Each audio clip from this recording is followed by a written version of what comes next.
Hi.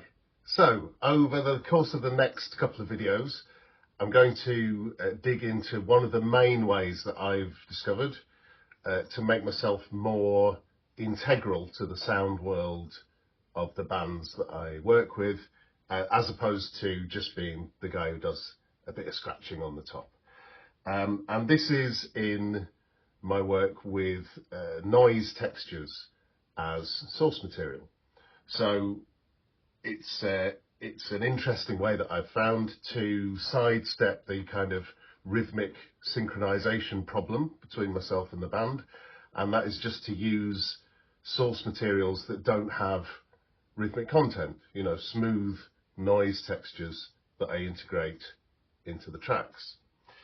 And it's one of the areas that I find particularly fun as a member of a band, you know, to compose or source noise textures that will complement the instruments on the track, whether they be, you know, environmental recordings or sounds that I've, you know, sourced from vinyl, or sounds that I've created in a synthesizer. It's really interesting to, you know, craft something that will have a complementary aspect within the tune. Sometimes I've also built noise textures from recordings of the members in the band as an interesting way to kind of bring this sonic unity between myself and the members of the band.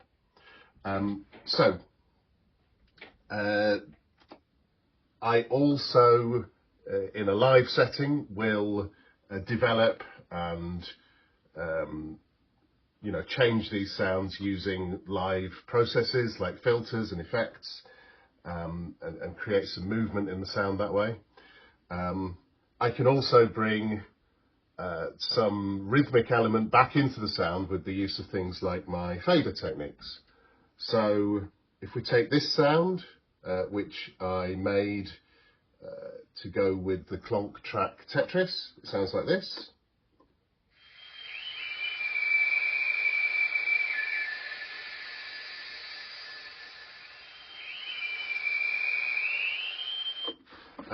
And in performance, I can manipulate this using the filter and, like I say, bring that rhythmic element in with the fader. So I can do things like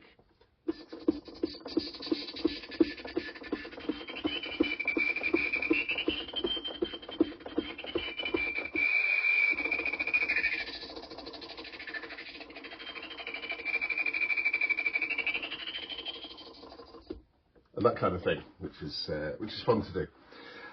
So I want to dig into another couple of specific examples of noise textures that I've made for tracks with my bands. So this first example is some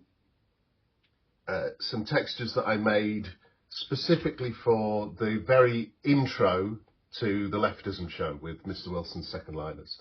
So this is the first thing that happens when we come on stage. I've made two textures here and I mixed them together on the two turntables in order to create movement and variation as the rest of the band are taking their places on stage. So the first of these sounds like this.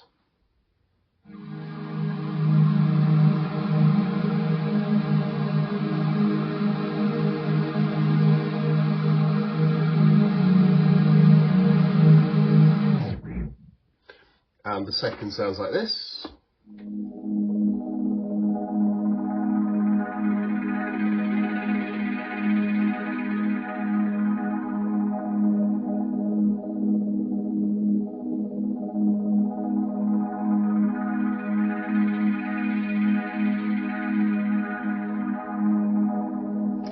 So these are quite sort of lush, you know, dynamic textures, and I can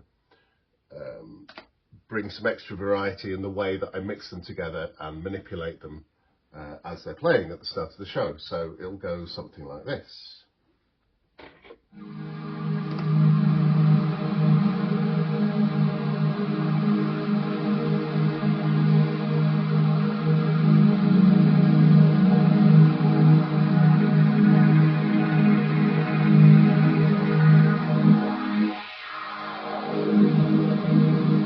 do a bit of filtering, and then generally kind of thicken the textures up with a bit of delay.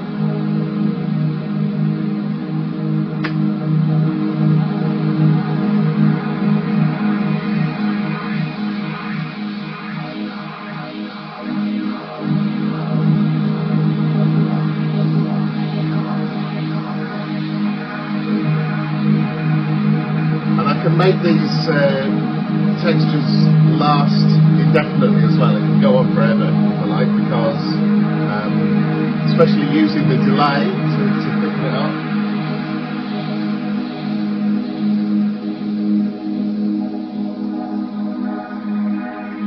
I can take one of them out.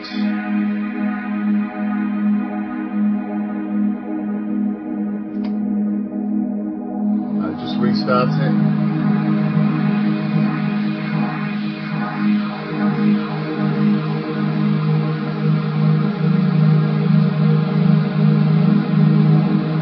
The other one just restarting as well.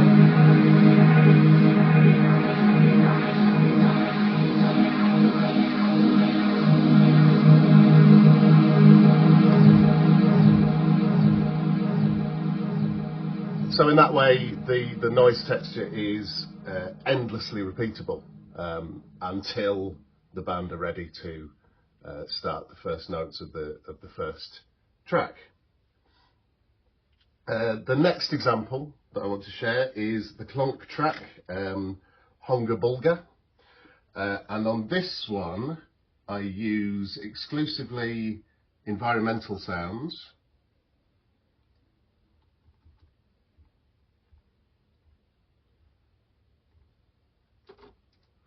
So a few different things that I use, and I put quite a heavy reverb on everything.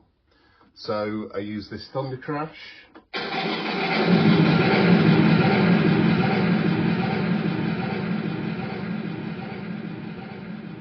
So that was echo rather than reverb, so it actually sounds like this.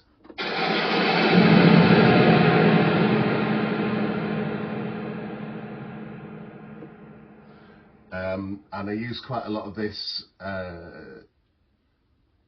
close perspective of rain on water, which sounds a little bit like this.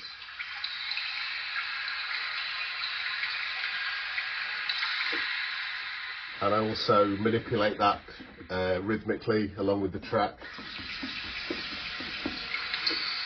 We're doing that kind of thing. And then sometimes I use this heavier rain recording.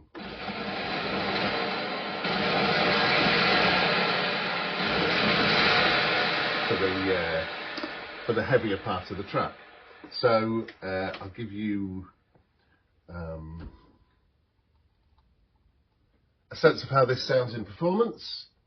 I'm going to play this along with a recording of the full song. So this is Hunga Bulga by Klonk.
So there's a couple of examples there of how I use noise textures in live performances.